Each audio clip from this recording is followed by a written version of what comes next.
I worked the 10 p.m. to 6 a.m. shift at a small crematory. My motive was steady overtime after a nasty divorce. My role was the guy who logs tags and runs a retort, and my plan was to stay invisible, do my checklist, and scroll 4chan quietly during cooldowns without ever posting. The work is mostly paperwork and heat. People imagine fire and screaming and spooky shit, but my nights were clipboards, numbers, signatures, and a machine that doesn't care who you are. Bodies come in with a chain of custody packet. I check the name, check the date, I check the tag number, I clip the tag, I sign the log, I'll lock the cooler. Then I do it again.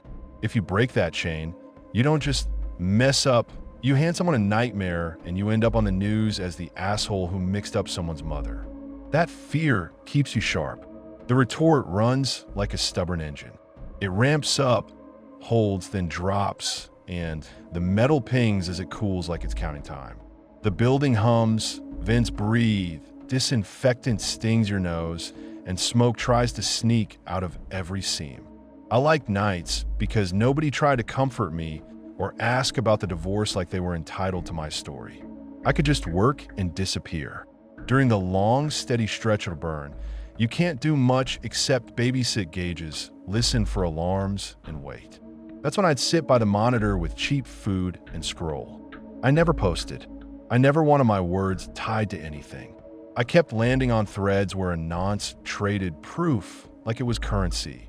No paranormal, no big speeches, just people competing to be the most desensitized bastard in the room. One night a thread popped up about the cleanest job for real content, and the replies weren't jokes. They compared facilities, schedules, weak points in chain of custody, which places used paper tags you could accidentally photograph. They listed crematories like restaurants. They talked about back doors, camera blind spots, and the dumb habit staff fall into when nobody's watching. It read like a menu and a playbook at the same time. I should have closed it. I didn't. I kept reading until the retort alarm chirped, and I snapped back like I'd been caught doing something dirty. I wiped my screen like that matters. At 2:11 a.m., I found an envelope under the staff microwave. No name. Inside was cash and a printed screenshot of my workplace's back door, taken from the alley. Under that, one line, one photo. No faces. Just tags. The cash hit first because my life had turned into constant math after the divorce. Rent, alimony, groceries, the lawyer bill that kept growing like mold. Then the photo hit and the cash didn't matter. It wasn't from online maps. It was low and close, angled like someone stood in our alley and leaned in toward the handle, right where the motion light starts to fade. I could even see the grime line on the door we never fully scrub off. I checked the back door on instinct. Locked. I checked the alley camera feed. Grainy dumpster, wet pavement, nothing moving. I checked the hallway feed. Empty tile. That's when the fear turned sharp. Whoever left it knew I'd be alone in the building, knew I'd use that microwave, knew where to put it so I'd see it. I threw it out, told myself I was done, then spent the rest of the shift watching the cameras like there were eyes in my skull. I kept second-guessing every sound, the cooler compressor, the vent flap, the retort settling as it cooled. I wrote tag numbers with a shaking hand and hated myself for shaking. I pressed too hard with my pen and felt stupid about the dents it left. I almost called my supervisor, then pictured him acting annoyed, taking it as drama, and quietly making me the problem. I almost called the cops, then pictured them asking what crime happened. Someone handed me cash and a note. Great. Did they hurt you? No. Did they steal anything? Not that I can prove. Then what do you want? That's how that call ends. I spent the last hour of that shift doing laps. Office to hallway to back door to monitors. Over and over, like motion could keep me safe. I went home at sunrise and didn't sleep. Every time I shut my eyes, I saw that alley angle and the sentence in block letters. I kept thinking about the thread, about how those people talk like they already knew where I worked. The next night, a burner phone appeared in the same spot, already unlocked to a 4chan upload page, like someone had set the table and expected me to sit. It was warm when I picked it up. Warm means recent.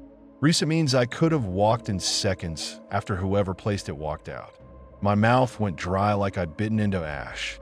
I walked the building with my keys clenched like a weapon, checking doors, checking the office, checking the supply closet, checking the retort room, pretending I was in control because I was moving. I found nothing, just the same fluorescent buzz and the same blank hallway. I kept staring at corners like a camera could be hiding inside the paint. I didn't upload anything. I didn't need to.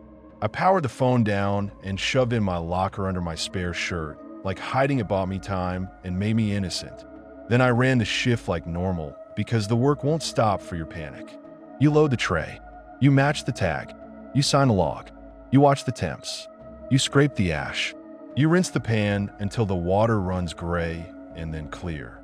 You keep doing it even when your brain is screaming at you to run. At dawn, a thread went live with a close-up of a toe tag number from my facility, sharp, centered, perfectly lit, plus my shift schedule written in my own handwriting, zoomed so close you could see the indent in the paper. I saw it on my own phone, not the burner, because I made the mistake of checking the board like I was checking the weather. My stomach dropped so hard I had to sit down. I knew that tag, not because I'm a ghoul, because the corner had a tiny tear where I'd yanked it off too fast. Because the ink had a smear from our shitty pens. Because the background texture was our laminate counter with a little burn mark from someone's coffee cup. And the schedule page was worse. That was my handwriting, my heavy pressure, my numbers. The dents were mine. Somebody had taken my notebook page, zoomed in close enough to show how hard I press when I'm tired and pissed, and posted it like a trophy. The replies didn't ask who did it. They thanked OP for feeding the board. Then someone posted, "Keep him thinking he has a choice." I read that line and felt something cold settle in my chest, like I'd been tagged myself. They didn't care if I uploaded. They cared that I'd feel trapped and complicit either way. I went back inside and opened my locker. The burner phone was gone. Not smashed. Not left behind. Gone, like it had never existed. That's when I understood the trick. The phone and the envelope weren't requests, they were handles. They grabbed my attention and made me argue with myself all night.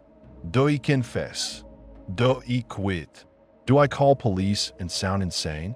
Do I tell my boss and get fired? Every option had a price, and they were betting I'd pay it quietly. After that morning, I stopped trusting the building to be empty. I started watching the cameras, less to catch someone and more to keep myself from puking. I stopped pressing hard with my pen, like softer writing could hide me. I started rewriting the schedule twice so there wouldn't be a clean page to photograph, like that's how real security works. I deleted my browsing history even though I knew it was pointless because panic makes you do little rituals and pretend they matter. I thought about quitting on the spot. Then I pictured my bank account, the court order, the rent, the stupid stack of bills waiting like predators. Terror doesn't cancel over time. So I kept showing up, kept doing the checklist, kept listening to the retort cool down while my head replayed that line about choice. Sometimes during cool down, I'd refresh that thread and see new replies, treating my workplace like a feeding station. I'd slam my phone face down and still pick it up a minute later because I wanted to know what else they had. That's the ugliest part. They didn't just scare me, they trained me. They made me check. They made me anticipate. They made me carry them around in my pocket. I keep telling myself I never took the cash and never uploaded a thing, like that makes me clean, but the board doesn't care about clean. They already turned my hands and my handwriting into content. Every night, I walk in and feel that place tightening around my routine, like the building itself learned how to point at me and say, "You owe us now." If I ever mistag one case now, even by accident, I know exactly how fast the story would flip. Not stalker, not harassment, just me being the fuck up who disrespected the dead. That's the corner they backed me into, and it's why I keep my mouth shut. I still run the retort. I still wash ash out of the tray. I still feel like the building is using my hands to pay a debt I never agreed to.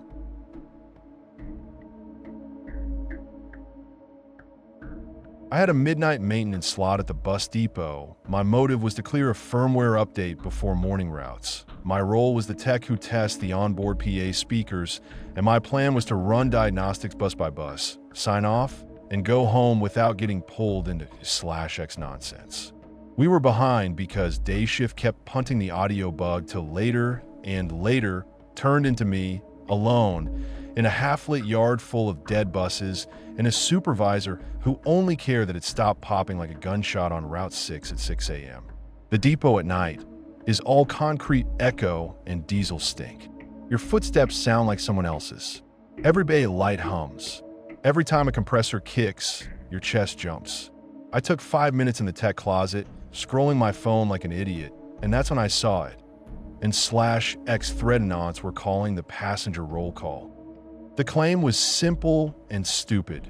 Play a specific tone sequence through the PA on an empty bus, and you'll hear a second voice underneath, listing names that aren't on any manifest. Half the replies begged Opie not to wake anything. The other half spammed, do it, like it was a button they couldn't stop mashing. I laughed because of course I did, and then I got that nasty little itch like, fine, if it's a prank, show me the wiring. I locked my phone and went back to work.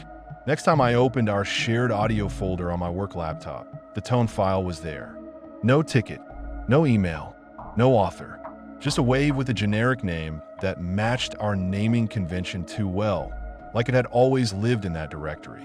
It even had the same boring prefix we use for test assets. I checked properties. Nothing useful. I checked the modified date and it didn't line up with any shift. I checked the server audit and it looked smeared like a bunch of partial touches with no clean user. I told myself it was a prank from one of the older techs, the kind who think making you look stupid is teamwork. I told myself I'd run it once, prove it was bullshit, delete it, and go back to my real job. I picked bus 142 because it was already staged in Bay C and I wanted this night over. I pushed the firmware update, watched the progress bar crawl, got the green checks, ran the standard sweep first. Normal crackle, normal hiss. Then I loaded the wave and hit play. The speakers crackled, played the tones, and then something slid under them. Low, flat, patient, like a bored dispatcher reading inventory into a dead mic. Not dramatic, not theatrical. Just there. It started listing stops on a route we retired after a fatal crash. That hit me like a shove. Those stop names weren't public trivia. They were internal, old signage, the kind of thing that only exists in training docs and the heads of people who were here back then. I'd watch the crash video during onboarding because they force everyone to, and I remember the narrator saying the route was discontinued out of respect, like respect is a switch you flip. The voice didn't stumble. It ran the stops clean, in order like it was checking boxes. Then it read my employee ID out loud, perfectly twice. I didn't think. I yanked the breaker on the console and killed power. The driver's screens went dark. My laptop dropped the connection. I waited for the bus to settle into silence. The bus lights stayed on anyway. I stared at them like an idiot, waiting for them to flicker and die, and they didn't. The front doors cycled shut with that smooth pneumatic hiss, like the bus decided to lock its jaw. I stabbed the door release. Nothing. I slapped it again, harder, like anger could rewire it. Nothing. I grabbed my key fob to pop the doors from outside, and the fob was dead in my hand. No LED, no click, nothing. I tried the spare battery from my bag. Same. I tried the driver's manual override, and it moved like it wasn't connected to anything. The PA clicked once and played a clean sentence in my own voice. Remain seated. Hearing your own voice come out of a system you didn't touch does something ugly to you. It's not movie fear. It's this hot, humiliating panic like your body got hacked and you can't even argue with it. I lunged for the mic like I could rip it out and stop it. The mic wasn't even live. I yanked the cord anyway and the PA light stayed on. I ran for the passenger emergency release by the steps, yanked it until my wrist hurt. Nothing. I sprinted down the aisle, tried windows. Locked. I kicked the lower panel by the door, the cheap plastic that usually gives, and it didn't flex. I fumbled for my phone to call the office, and my screen lit up with no service. inside a bus parked 50 yards from a building full of Wi-Fi. The whisper started again, still under the PA, still calm, and now it wasn't stops. It was doing roll call, names with a pause after each one, like it expected answers from seats that were empty. A couple names snapped into focus because I'd seen them on a memorial plaque by the break room. Crash victims. I felt my throat close. I couldn't get a full breath. My hand shook so hard I kept dropping things.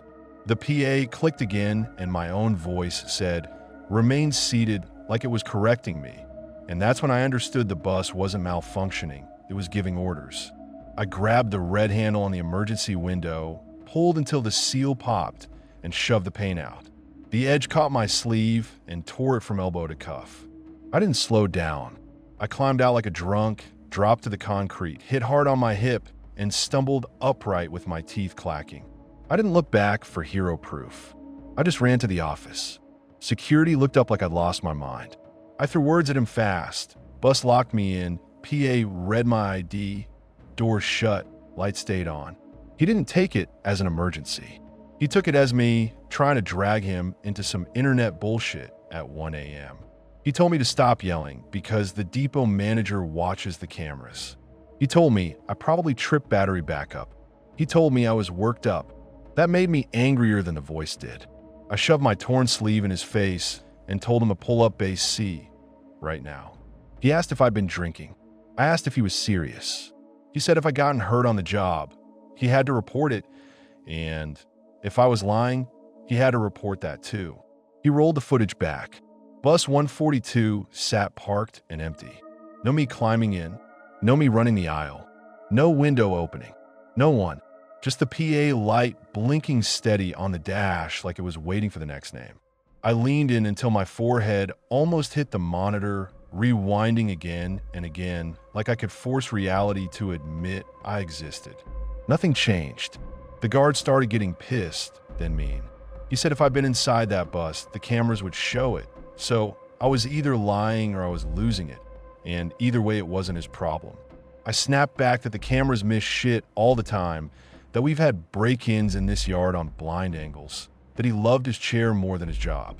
He threatened to call the night supervisor and have me escorted out. That scared me in a different way. Not because I wanted to stay, but because I could already see the report. Tech became agitated, claimed paranormal activity, damaged equipment. I wasn't about to lose my job because I played a stupid wave. I grabbed my laptop and stormed back out to Bay C to prove it in front of the bus itself. Bus 142 sat there with its doors open again, lights on like nothing happened. My key fob worked now. The breaker was up. I hadn't touched it. The shared folder didn't have the wave anymore. Like it never existed. I climbed one step in, waited for the doors to bite shut, and nothing happened. No whisper, no roll call, just the normal hum of systems and my own breathing loud in my ears. It felt like I'd been slapped and then told to apologize for it. I went back to the office and demanded the guard pull network logs. He told me to go home. I told him to do his fucking job. He told me one more word and he'd call it in. I left because I didn't trust myself not to do something stupid and make his story about me easier to sell. I drove home gripping the wheel so hard my hands ached. I kept hearing that calm voice under the tones, like it had moved into the back of my skull and was testing my name against my teeth. When I got inside, I didn't even take my boots off. I opened /X because I hate myself and because I needed to see if I'd imagined it. There was a new post. Fresh. A clean audio clip. The tone sequence through bus speakers, the whisper underneath, and then my employee ID read out loud, twice, crisp as day. I hadn't recorded anything. The depot cameras didn't show me. The file vanished from the server. And still someone had the exact moment that broke me, packaged and uploaded like bait. The replies didn't celebrate. They argued whether the voice sounded hungry.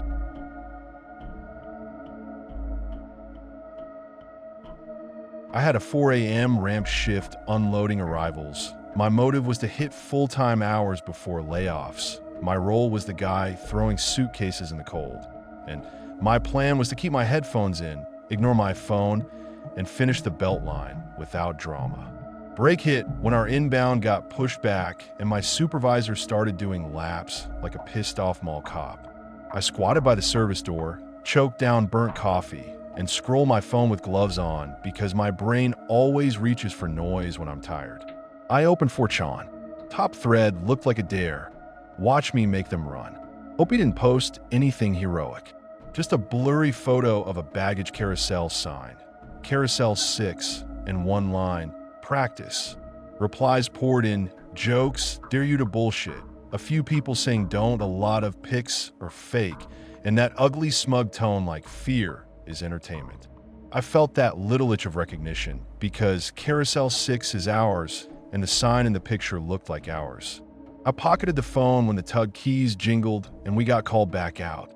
I forgot the thread the second I grabbed the first suitcase. That job runs on rhythm. Grab, spin, slide, throw. Don't let wheels catch. Don't jam straps in the rollers. Don't smash a laptop bag and buy yourself a write-up. The cold cut through my sleeves. Jet exhaust sat in my throat. My supervisor barked about pace and numbers like the belt cared. Carousel 6 started spitting bags for the first wave of passengers. I was on the backside feeding the line, but I could see the claim floor through the gap. All those half-awake travelers leaning on stanchions, staring at the rubber like it owed them. Then somebody started shouting. Not normal airport whining. Sharp panicked. Another voice joined it, then another, and the sound pushed toward me like a fast-moving storm. I craned my neck and saw people stepping back from the rail. Phones went up. Fingers pointed. A suitcase sat on the floor a few feet from the carousel, upright, alone like it got dropped, and everyone silently agreed not to touch it. It wasn't even weird. Black hard shell, scuff corners, cheap tag. The kind we see 1,000 times a day. But nobody claimed it. The belt kept moving. Machinery doesn't pause for human fear. Bags rolled out, hit the back of a growing pile, stacked up, started climbing. A stroller bounced and tipped sideways. A duffel slid off the edge and thumped the floor. The crowd reacted to every sound like it was a timer. Security came running in with that stiff posture they get when they want control and don't have it. 2 guards first, then a supervisor with a radio, then airport police drifting in behind them like smoke. They didn't rush the bag. They circled it. They pointed. They talked into mics. Passengers watched their faces, waiting for a cue, and the lack of a cue did more damage than any announcement. My supervisor jogged over and immediately made it about himself. He yelled at us to clear the area like we were moving chairs for a banquet. I told him the belt was still live and we were about to jam it and send luggage into a pileup. He snapped that I wasn't paid to think and kept screaming for us to move back, to get out of frame, to leave space. He wanted the scene clean. He didn't say safe. He said clean. I reached for the emergency stop because I wasn't going to let a carousel turn into a ricochet machine. He slapped my wrist away, not hard enough to hurt, hard enough to insult. I felt that hot surge behind my eyes. I stepped around him and hit the E-stop anyway. The belt shuddered and died. The sudden silence made the crowd lean in, then recoil. People don't hear we stopped the belt to prevent injuries. They hear something's wrong. A guy in a hoodie tried to squeeze forward to grab his suitcase out of the pile, like nothing was happening. Security blocked him. He shoved. The guard shoved back. 2 passengers started yelling at the guard, telling him to do your job, like his job was to be a human shield. My supervisor started yelling at security, telling them to handle it, like this was a spilled drink. Everybody wanted someone else to take responsibility. Then somebody yelled the word, bomb. It wasn't a siren. It was just a voice cutting through noise. But the word hit the room and the whole place changed shape. People stopped bargaining and started fleeing. Bodies compressed. Luggage became dead weight. The stanchions turned into choke points. I watched a kid go down near the rail. He tripped on a bag strap and vanished under adult legs. I shoved forward without thinking, elbowing through coats, grabbing shoulders, pushing people back with my forearm. I felt shoes scrape my boots. I heard a suitcase will snap. Somebody screamed right in my ear. A woman slammed into a post and folded. She didn't pop back up. She tried, but the crowd kept flowing around her, and she kept getting knocked down again like surf battering a swimmer. I grabbed the back of her coat and hauled her upright. She clawed at me like I was attacking her. Nails bit through fabric. Her breath came out in wet, ugly bursts. I dragged her sideways into a narrow pocket behind a column where the crush eased for half a second. She braced on the wall and gagged like she might vomit. Security finally started pushing people out, not calmly, not in lanes, just shoving the mass toward the exits. Airport police showed up with rifles slung low, which didn't calm anybody. It told the crowd their fear was valid. Phones kept filming. People kept narrating into their screens while they shoved strangers out of their way. A man kicked a fallen suitcase aside like it was trash. Another person tripped and nobody reached down. I reached once and took an elbow to the shoulder for it. My supervisor kept screaming orders that didn't match reality. Back up, clear it, stop filming. Like you can scold panic into obedience. When he realized I hit the E-stop, he rounded on me and started cussing me out in front of everyone, telling me I'd get written up, telling me I cost the company money, telling me I made it worse. I told him to shut the fuck up and look at the kid on the floor. He stared past me like if he didn't acknowledge it, it wasn't his problem. They got the area cordoned off eventually. They pushed everyone outside into the cold where nobody knew where to stand. People shivered and cried and yelled at staff like we planted the bag ourselves. A woman screamed at me that she couldn't find her husband. A guy accused security of covering it up. Someone tried to bowl through the barricade to get their luggage and got tackled. Standing there with my vest flapping and my hands shaking, I kept replaying that thread title like it was stuck on a loop. Hours later, the dogs and techs finished their dance, and the announcement came. Empty. No device. No thread. Just a bag. People laughed like they'd won. My supervisor acted relieved and smug, like he survived something he didn't help with. Management sent the usual email about an abundance of caution, then told us to resume operations. They pulled us into a quick office huddle where an ops manager warned us not to talk to media, not to post, not to feed rumors. He said the wrong story spreads faster than the truth, and he stared at us like we were the problem to control. I swallowed my tongue because nobody wants to be the guy who admits he reads that garbage. After that, they sent me back out like nothing happened. The carousel started again, and we spent an hour clearing the mess the panic made. Bags wedged under the skirt, cracked wheels, straps sucked into rollers. My supervisor stayed on me about the E-stop, whispering about discipline and last warning like he had power left to swing. I watched security tape off the exact spot where the suitcase had sat. Then I noticed a staff-only door on the mezzanine above Carousel 6 standing half open, like someone had just slipped through. That's what got under my skin. The whole thing felt staged for a camera. I didn't feel relieved it was fake. My stomach stayed tight, because nothing about it felt accidental. The fear hit too clean. The timing hit too clean. The suitcase sat in the exact spot where the camera angles work, where the crowd funnels, where the word bomb turns into a stampede instead of a whisper. On my afternoon break, my hand still shaking, I opened the thread again. Same title. Shame up. New post. A shaky video of the stampede from a perfect angle. High, steady, like it came from staff-only access. You could see Carousel 6, the planted suitcase, the exact second the crowd surged. You could see me in my reflective vest yanking that woman up by her coat. Caption, good drill. Better next time. I didn't feel relieved it was fake. I felt worse, because a crowd practiced trampling each other for free, and I watched my own hands become part of the footage.